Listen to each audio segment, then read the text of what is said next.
2025 की शुरुआत पाकिस्तान के लिए किसी बुरे सपने से कम नहीं है। चारों तरफ से मुसीबतों से घिरा पाकिस्तान इस समय इतिहास के सबसे कठिन दौर से गुजर रहा है। हम यहाँ पर आर्थिक कंगाली की तो बात कर ही नहीं रहे हैं। तालिबान के हमले, बलूचिस्तान में विद्रोह और घरेलू संकट ने पाकिस्तान को झकझोर के रख दिया है। आज की इस वीडियो में हम आपको बताएंगे कि कैसे पाकिस्तान इन चुनौतियों से जूझ रहा है और भारत कैसे इसका फायदा उठा सकता है। पाकिस्तान और तालिबान के बीच तनाव इस समय चरम पर है। पिछले 5 दिनों में तालिबान के लड़ाकों ने पाकिस्तान की सेना पर कई घातक हमले किए हैं। तालिबान ने पाकिस्तान चौकियों पर कब्जा करने की कोशिश की है। इसके लिए 15,000 तालिबानी लड़ाके काबुल से पाकिस्तानी सीमा की ओर तेजी से बढ़ रहे हैं। अब तक के हमलों में दर्जनों पाकिस्तानी सैनिक मारे जा चुके हैं। रिपोर्ट्स बताती है कि तालिबान के टॉप कमांडर अपनी लीडरशिप पर प्रेशर बना रहे हैं कि पाकिस्तान के खिलाफ एक ऑल आउट युद्ध शुरू किया जाए। यह स्थिति पाकिस्तान के लिए विनाशकारी हो सकती है। तो वैसे हिस्ट्री में देखिए तो तालिबान कभी पाकिस्तान का साथी था। पाकिस्तान ने तालिबान को खड़ा करने में मदद की थी, लेकिन आज वही संगठन पाकिस्तान के लिए सबसे बड़ा दुश्मन बन गया है। यह दिखाता है कि सांप पालने का नतीजा कैसा होता है।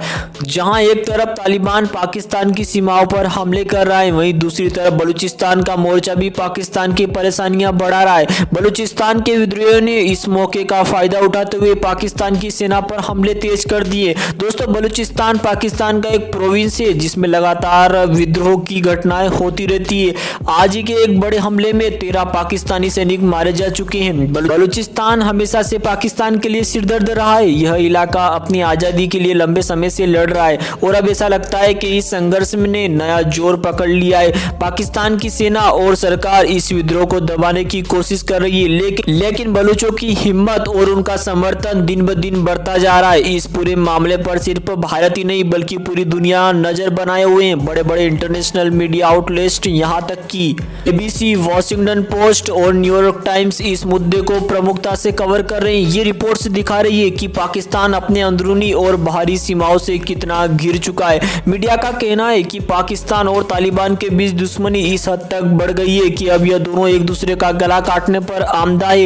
यह स्थिति पाकिस्तान के लिए इतनी खराब हो चुकी है कि अगर संकट और बढ़ा तो पाकिस्तान का हाल सीरिया से भी बुरा हो सकता है, क्योंकि पाकिस्तान के अंदर भी कई इस्लामिस्ट टेररिस्ट ग्रुप एक्टिवली काम करते हैं जो इंडिया को भी थ्रेट पहुंचाने की लगातार धमकी देते रहते हैं। अब सवाल ये उठता है कि भारत को इस स्थिति का क्या फायदा हो सकता है। दोस्तों, जब भारत या चाइना के साथ तनाव बढ़ता है तो पाकिस्तान हमेशा सीज फायर का उल्लंघन करता है, भारतीय सेना का ध्यान भटकाने की कोशिश करते हैं एवं टेररिस्ट भारतीय सीमा में एंटर करने की कोशिश करते हैं। यही समय है जब भारत को टिट फॉर टेट की नीति अपनानी चाहिए।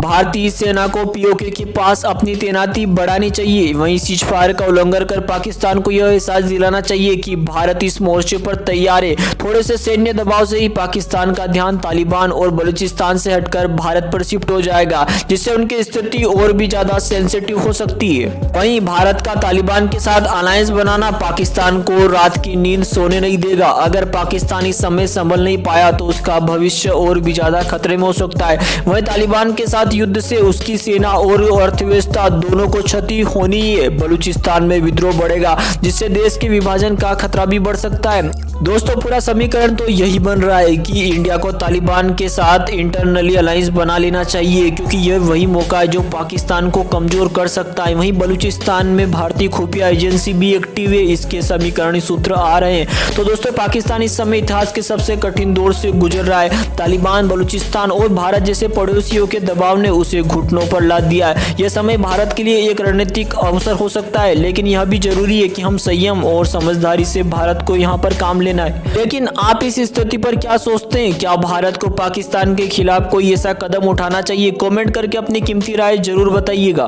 वहीं दोस्तों, अगर बलूचिस्तान की बात करें तो बलूचिस्तान पाकिस्तान के लिए इतना अहम क्यों हो जाता है? क्योंकि बलूचिस्तान पाकिस्तान का सबसे बड़ा प्रांत है जो देश के भूभाग का 44% कवर करता है। लेकिन विडंबना देखिए, यहाँ की जनता का डेवलपमेंट और बुनियादी आवश्यकताओं के नाम पर कुछ नहीं दिया जाता है। यानी इस रीजन को सारी सुविधाओं से हटकर रखा जाता है और भ्रष्टाचार के कारण ये सारे संसाधन पाकिस्तानी सरकार और सेना के हाथ में आ जाते हैं, जो इनका इस्तेमाल अपनी जेबें भरने और अपनी ताकत बढ़ाने में करते हैं। और यहाँ के स्थानीय लोग गरीब, बेरोजगार और शोषण के दलदल में फंसते जाते हैं। और यही कारण है कि बलूचिस्तान में दशकों से आज़ादी की मांग उठती जा रही है। यहाँ पर लोग अब ये चाहते हैं कि उन्हें पाकिस्तान से आज़ादी मिले और वे अपने संसाधन का खुद इस्तेमाल करें और एक नया देश बना ले।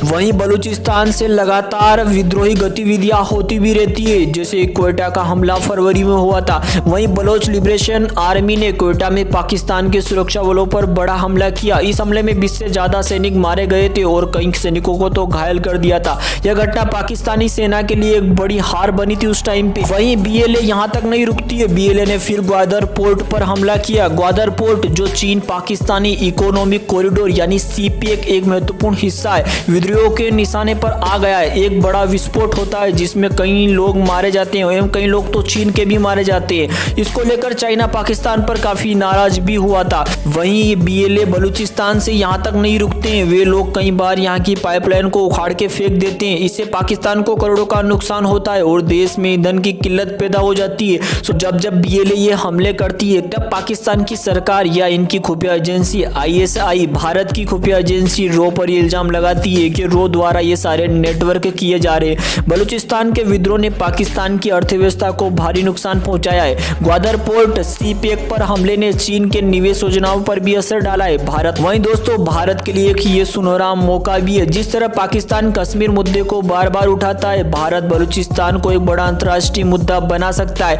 बलोच नेताओं ने कई बार भारत से मदद की अपील की है। भारत उनके मानवाधिकार हनन के मुद्दों को ग्लोबल प्लेटफॉर्म पर उठा सकता है। वहीं इसके द्वारा भारत चीन के ग्वादर पोर्ट और सीपेक बेहद अहम जो मुद्दे हैं उनको चुनौती दे सकता है। बलूचिस्तान में अस्थिरता पैदा कर इन परियोजनाओं पर असर डाला जा सकता है। भारत इस स्थिति का फायदा जरूर उठाता है और पाकिस्तान की सीमाओं में अस्थिरता पैदा करेगा। दोस्तों भारत के लिए समीकरण बिल्कुल क्लियर है। बलूचिस्तान में लोगों को आज़ादी के लिए उकसाव और यहाँ से पाकिस्तानी आर्मी को खदेड़ा जाए और वहीं तालिबान से लगातार अलायंस बना के रखा जाए। तीनों फ्रंट से कंट्रोल किया जाना चाहिए। आपकी इसमें क्या राय है कमेंट करके जरूर बताएं। वीडियो को लाइक और चैनल को सब्सक्राइब जरूर करें। मिलते हैं किसी नए वीडियो में, तब तक के लिए जय हिंद, जय भारत।